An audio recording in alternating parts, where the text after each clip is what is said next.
Good morning, everybody. This Small Business Support Group podcast and show. It's the 26th of May. Hello to Maz. Hello to Grant. Hi. Goodbye, Beard. Yes, goodbye, Beard. Goodbye, Beard. Oh, hang on, guys. How do you do the watch party? Sorry. Every day. She's had one day off. She forgot how to do it. It's not coming up. I'm doing mine now. You have to give it a second because it's only just gone live. So. Yes. Oh, hello, small. Sorry, I don't know where it is on here. This is a terrible start to the show. Sorry. I've got it. We're watch party-tastic. Have we watched Party-tastic? Fantastic. Have I done it?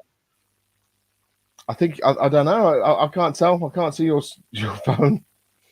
Grant, have I done the watch party? I don't know. I don't know. I know. Good morning, everybody. Good Hi. afternoon. It's always that midway point, isn't it? It's Tuesday, 26th of May, as we've said. Sorry, I had a rush because the neighbour just come and knocked on the door and said, if you go into the tip, don't go. It just took him 4 hours in the queue to go to the tip. So don't go to the tip, anybody. Matt, we're liking your new look. What's going on? I don't know. There is a real reason, and there's the show excuse. The show excuse is that I just wanted to look a bit younger. You know, Wow. The real reason is my wife was complaining I was getting food stuck in my beard. Sexy beard. So yesterday after the show, gone. And it's cold, but there we go. Cold. It's cold. Maz, what you be talking about today? Do you want me to start straight away? No, just tell us. You've even forgot how the show works. I know. Index. She's gone. I'm sorry.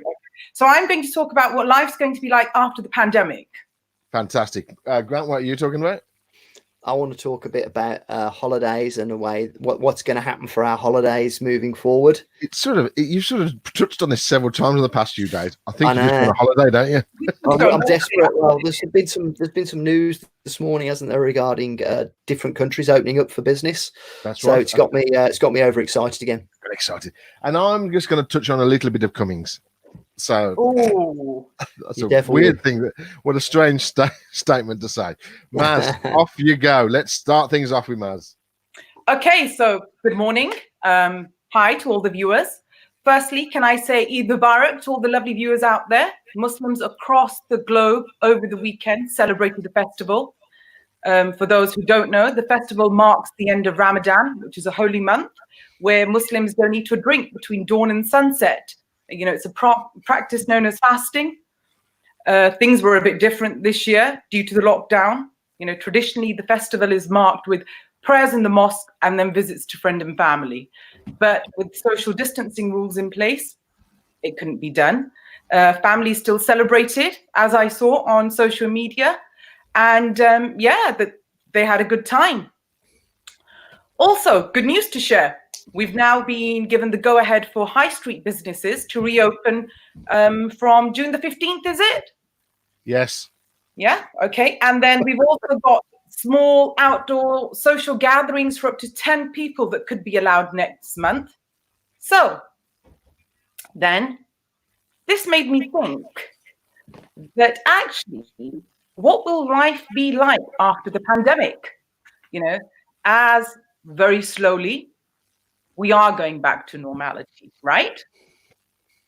And I mean, one thing is for sure, and I know that you're going to touch on this, that if we need an eyesight check, well, Dominic has set an example for how this should be done. Drive, smile. And if you don't crash, it means eyesight is great, guys. But on a serious note, you know, when the crisis subsides, will we go back to normal? And I know we've had various discussions on the panel of what is the new normal. Will we even want to? Or does COVID-19 provide us with an important learning experience? You know, our response to this pandemic will have an enormous effect on the future of human mankind. more than anything, I suppose, the coronavirus has highlighted existing political, economic, and social dysfunctionalities. You know, it's also shown the crisis of leadership. It's an invitation to make radical changes to the economy, our social behavior and the role of government in our lives. Crises do not necessarily only bring the forces of regression, paranoia to the fore. They can also create a greater solidarity, as we have seen many times over, that when people unite, miracles can happen. And we've seen it across the globe. People have united, they've come together. We're now on the cusp of many critical decisions. The pandemic should encourage us to reflect on the power of our collective will, despite the enormous number of jobs lost. Could the pandemic now be an opportunity to direct our energies to other kind of activities? What parts of the economy would we like to restore? And again, it's a subject that we've touched on the panel. And what parts could we do without? Given the increasing concern about our planet and the disastrous effects of global warming, do we actually really need all this commuting? And then from an evolutionary point of view, health comes from community. And we have seen human life actually doesn't thrive in isolation. Being part of a community is important for our mental health. As it is, we are already living in much more distant ways than has ever been the case. Again, my question, should we continue on this path? The pandemic could give us an opportunity to restore lost connections and create more, I'd say the word that I'm thinking of is interrelated cooperative societies. The present pandemic could spur us to tackle issues that we have always been quite aware of, but actually we've ignored them. It could be our chance to do something about the rise of dysfunctional leaders, to decrease socio inequities, to really fight addictions, and to make measures to avert ecological collapse. And first, we need to accept the reality of living in an interconnected world. We must, and I can't stress this enough, we must develop a more global outlook, one in which we think globally, but actually we act locally. And above all, the coronavirus crisis opens up the doors for us to create more compassionate societies, the kind of societies that acknowledge how we are actually all connected and that our planet should be managed for the generations to come. And it's interesting, actually, I'm going to end on this note. If you think about it, humankind has not woven the web of life. We're all one thread within it. Whatever we do to the web, we do to ourselves. All things are bound together. All things connect. So on that note, over to you, boys. Grant, do you want to comment first? There's a great line in there, which what line are you picking up on there, Grant? I was quite interested, actually. You did provoke some deep thought there in me, Maz, I've got to say, and it led my mind down a route that I've not considered before.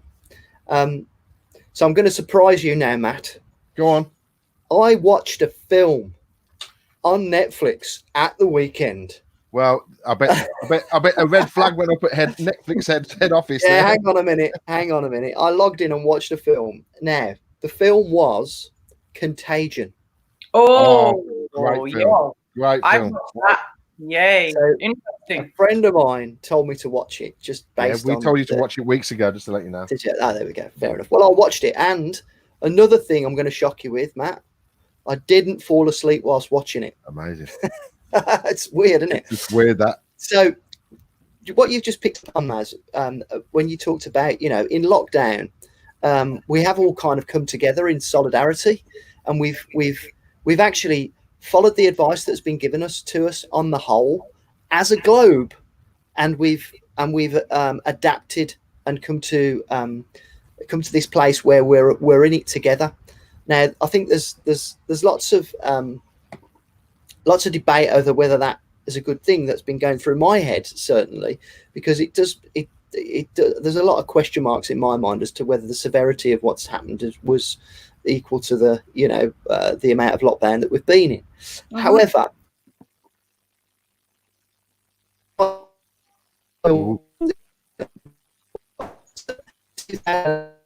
he's breaking up. I can't hear Grant. No, Yeah. you're just Back in breaking up, 2000 Grant. Is it his internet connection? Can't hear me. Yeah, no, you just froze then. Sorry. Yeah, you're frozen completely now. Drop out and come back in, Grant. Is that any better? Oh, that's Is that any better? Your video keeps freezing. Okay, I'll just go onto my hardwired version. Okay. Because the internet appears to be flaky, so that should improve now. Just shout me if I'm talking to nobody. Okay. No, you're there. Okay. Yeah. So with Contagion, that movie back in 2011, the whole scenario was really similar, wasn't it? Where you've got a virus that starts in Hong Kong, I think it is in Contagion.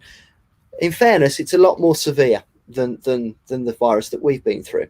However, the way that the world reacted, according to the movie, was there were riots. There was all sorts of discontent going on. They didn't even mention lockdown in the movie as such, but clearly that's what they were in.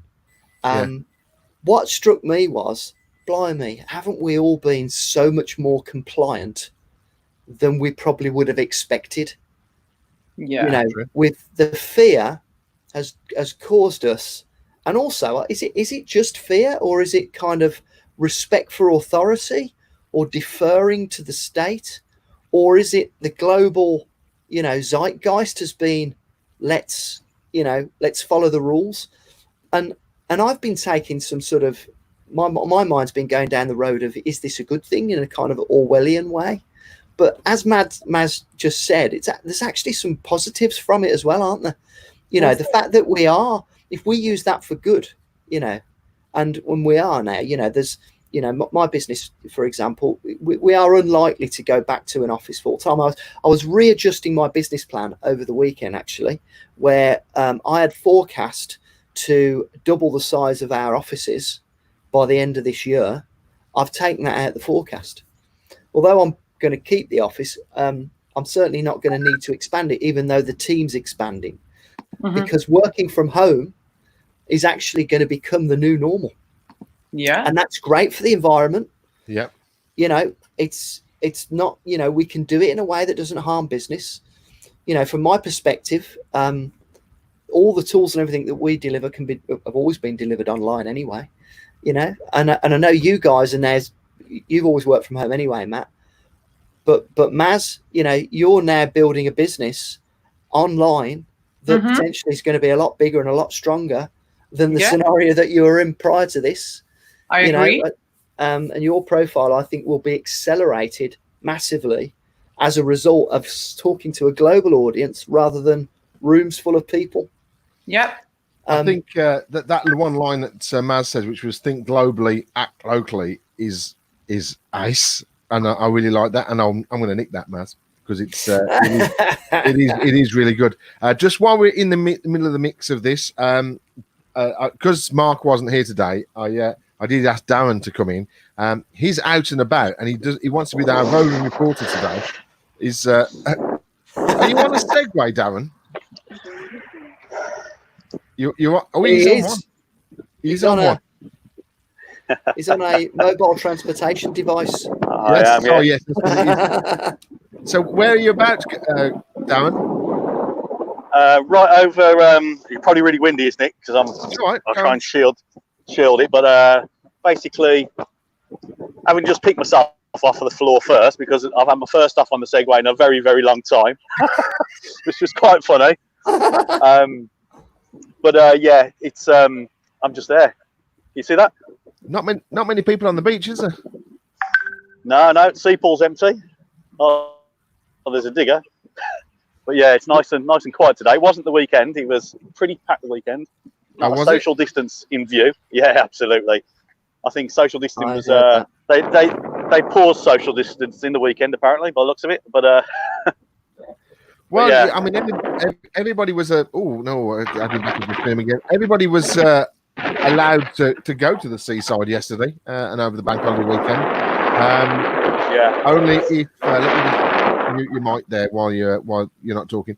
But obviously, everybody can go to the beach yesterday because it was as long as they get back in a day, which is not bad. I think you can do Bude in a day. Back to Birmingham, I think you could do that. But the reason I brought you on, Darren, on your Segway at the beach is because we're just going to move on. I'm going to make some comments at the end, but we're just going to move on to holidays. What a beautiful, I'm going to say Segway. Well, it is a Segway. What a wonderful Segue from the virus Segue to the holidays. And easy glide, you mean? Easy glide, sorry. That was slick, that was, Matt. It was. I just wanted to use the word Segway. But just before we get to Grant, because he wants to do a bit of talk on the holidays, and I won't keep you on the line too long, Darren, because it's you're probably using your 4G, but do you get that for free when you're working for BT anyway? Or? It's free. Oh, all right. Showing off now. So what do you think, when do you think Bude's going to be ready to accept holidaymakers? Is there any talk about it?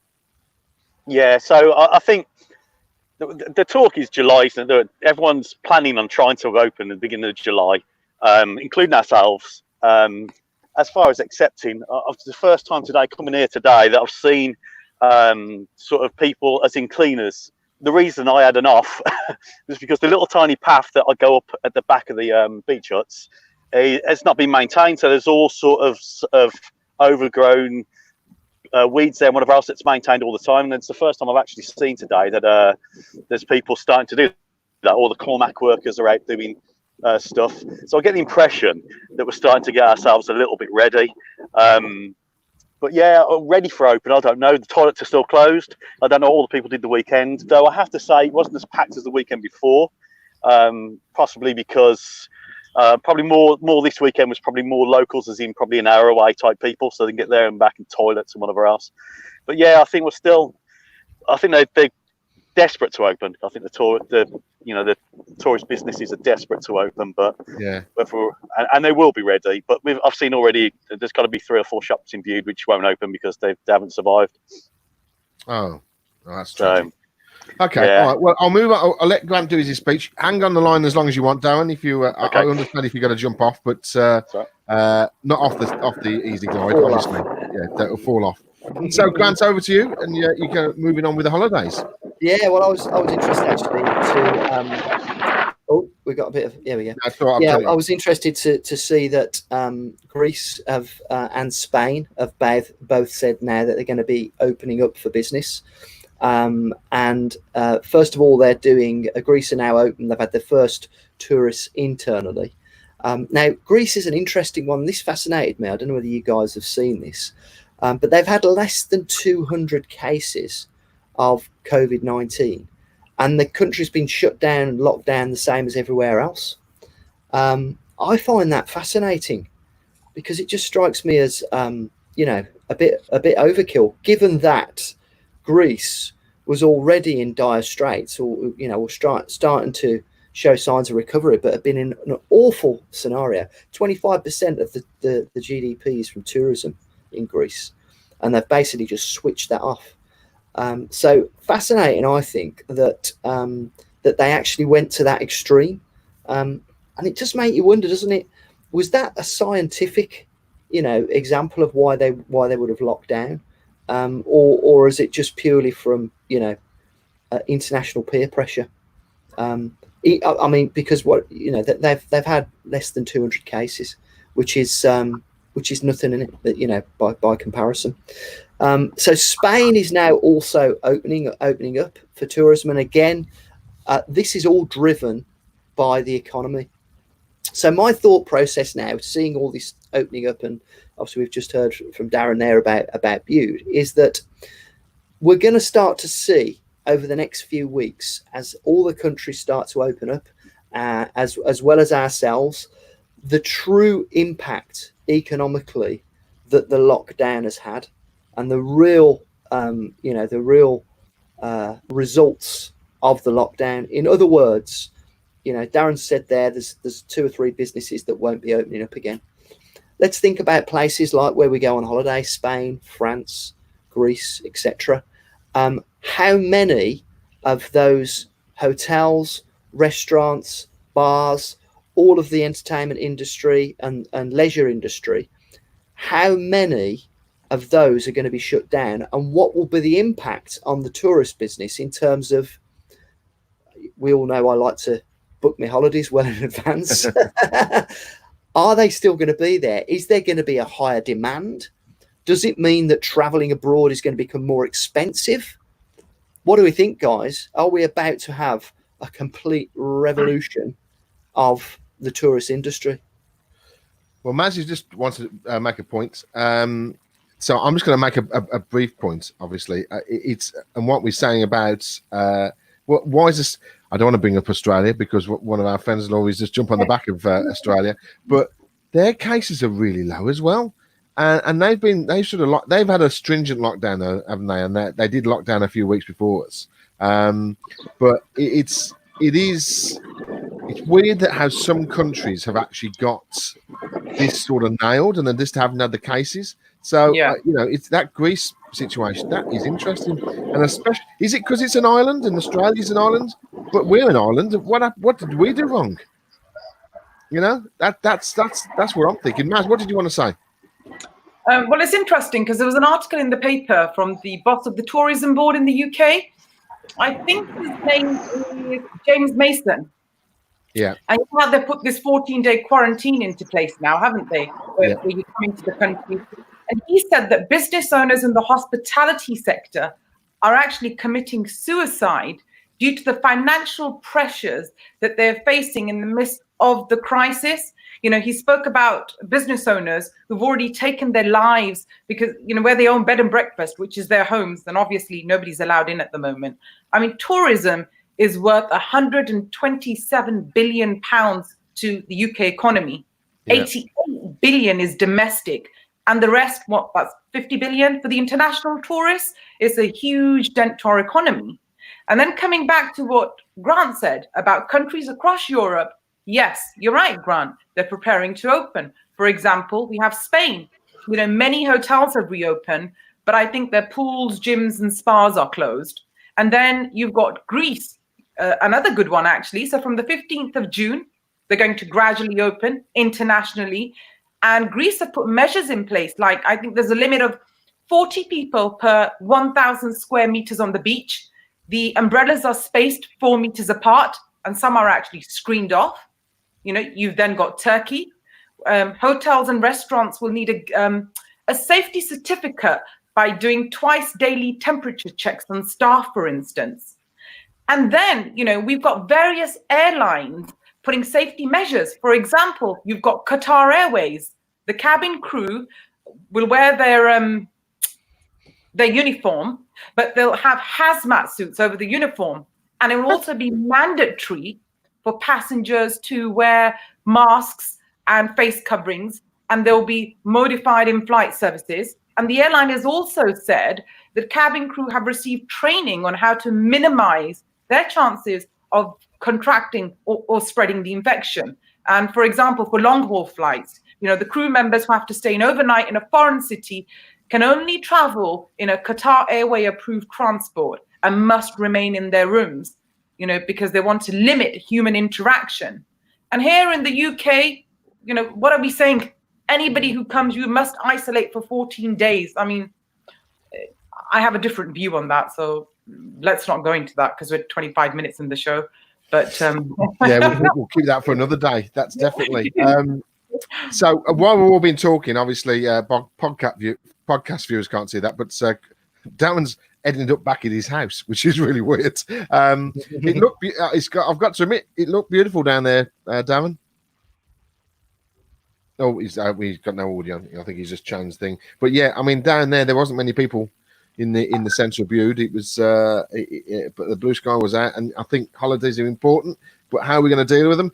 I think go on holiday in this country is the thing. I think. I mean, can I just say on that though? It was like my husband said to me in the morning, when I said, "Oh, Grant's going to talk about holidays," and he said, "Oh, Maz, actually, I'm thinking, why don't we do a drive to Scotland?" I said, 10 weeks I've been locked down with you guys. Now 10 weeks in the car driving to Scotland. You can get an internal flight. You can get an internal flight. Like seriously, guys, are you testing me or what? So, you go to Durham. I mean, as I've said before, is that I've got I'm booked obviously for October to go to Iceland. So we're just, we're seeing how that's going to work. And this is clever. Look, there we go. It's I am concerned about the flight and how. Do we have to wear masks? How are we going to, that thing about putting your hand up to go to the toilet and all that? It's all a little bit weird. So I don't, and if we go out, how long are they going to keep this 14 days thing on? I mean, when we come back into the country, we've got to stay in the houses for 14 days. Doesn't bother me. I work from home. So. Ridiculous. But I think you'll find that's how all the rest of the countries, the world has done it. They've sort of done. They've either stopped travel altogether in coming into the country. We have not stopped travel coming into the UK since this lockdown started, and I think that could be part of our problem. I don't know what anyone else thoughts. Dan, what do you think about that? Yeah, I think you're right. What I'm wondering about is what we're going to do about pricing. So do you think that the prices are going to go up, or are the prices going to go down to entice us? Because there's going to be a lot of people that are going to be reluctant to travel. A lot of people who are, even scared to go out of their own counties, never mind. I know we see influxes on beaches and stuff, but the reality is if this was a bank holiday Monday, you wouldn't be moving. No. So I do wonder, are the hotels going to, because there's going to be a premium, and you know what it's like in school holiday times, all the prices go up. Is it going to go like that, or actually are the airlines and are the holiday companies going to go, people are scared about moving, especially airlines, are they going to drop the prices to try and entice people to start using them again? It's going to be interesting. Well, it's when I booked, when we booked Iceland, we booked Iceland just when the California holiday was cancelled. So we got the money back from that. I thought, well, we'll book something in the future. And at that point, October was a long way away back in March. So that's why we booked for October. And so there were deals there then. I think there's deals now. If you look at on the sites, there are deals there. But how they're going to do the flights, I do not know. I really don't. I think it's going to be a right pain to do that. But we're all going to be moving forward. I just did. Just going back to what to what Maz was saying earlier, was that how this pandemic's affected us and how it's changing us and how we're going to move forward. We had at the weekend a birthday on the street. Okay, not parked by the bins. No, it wasn't Mark's wife. It was. You're getting better at this, Grant. It was just a neighbour over the road, and we all did. She's a nice lady, and we've all did barbecues. Yes, on Sunday, all on our front gardens, all the way around down the road, and we stayed out till 11:30 on the night. But we didn't go off that land. We stayed on our front garden, and everybody, because it's only a little road, so everybody could talk to everybody else across the street, and it was great. And I don't think we would have done that if we weren't in a pandemic. We would have never have done that. Can I ask you a question, please? Yeah. So, and I've known you for a while. Hello, where's this going? She's so handsome. I'm waiting for this. With now you shaved your beard. I must say, have you? And I know your personality. Oh. So have you interact? I'm trying to put this nicely. Well, what do you mean? Have you interacted more during? Because I know what you're like. You're a bit antisocial. Yes. And I've seen you. You can be, when we meet outside, I have to come to you and say, "Hey, Matt, how you doing, buddy?" That's only because I don't want to talk to you. Don't you get that hint? Yeah, I know. And you go, "Yeah, I'm fine. I'm fine." I'm like, whoa. No, I mean, that's why it suits me down to the ground. Doing this type of communication, talking to people online, it's great. Yes, I'm not a social. I am a social person, but I sort of keep myself to myself. But you really come out of your shell in this pandemic. You were like, whoa, parties, street barbecues, like, and look at this new look. But no one can get close to me. That's the point of it. That's why I DJ'd for 30 years, because no one could get inside the box. No one could talk to me. I just ignored everybody. I just DJ'd. So that's where it's all come from. And no one could come across the road to the garden. I'd send them back. So that's why this suits me down to the mad. No, I am talking to more people, and is that good? I don't know. I'm not autistic. I'm not on the spectrum anymore. I know that word just came to my head because of Cummings. That's all. It was only because of Dominic Cummings. But I'm just going to briefly talk about that. We're over time anyway. But what's everybody's in one sentence? What does everybody think about this Dominic Cummings saga? Maz, quickly, one sentence. What, have I got a minute? I just want to say one sentence. Not 1 minute. Oh, no, I can't do it in one sentence. I'm a public speaking coach. Come on. Yeah. So, look, well, you've just used 30 words up, and you could have spoken about. What do you want to say? I don't agree. Okay, you don't agree. That's fine. Grant, what do you? He's just going to say he doesn't care. I don't care. Storm in a teacup. Brilliant. Dan, how do you feel about this?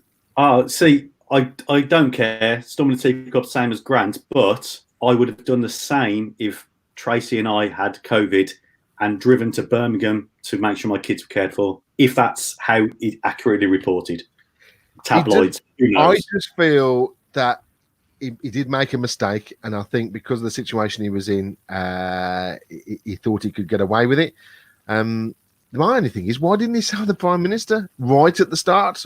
You know, because he told him afterwards, but he didn't say right at the start he was doing it. How much do we really know? How much do we really know? We don't. No, we don't. Yeah. And to be honest, he is a sort of a spin doctor, and you know, he did that very well.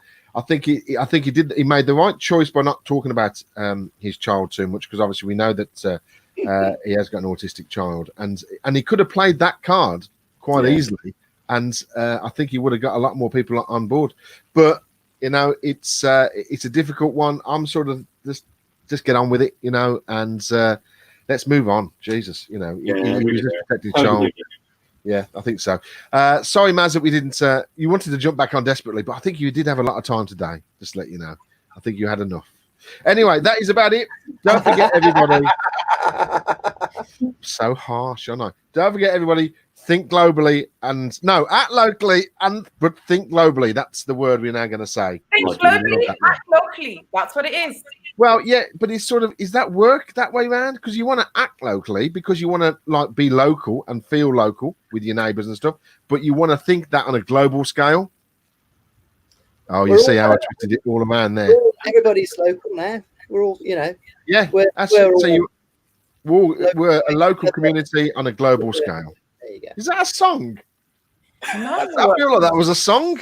No? It's not okay. Okay, everybody, thanks a lot. Thanks a lot, Darren. He's got his guitar out. Darren, thanks for jumping in and filling a little space of Mark wasn't here. And we'll call on you again when we haven't got our full four. Not that you know, you're a busy man. I do understand that. No, it's fine. All good. Thank you. That's no problem. Maz, thank you very much. And we'll see you tomorrow. Grant, we will see you tomorrow as well. That's the Small Business Support Group. We will see you tomorrow, Wednesday. Bye-bye, everybody. Bye.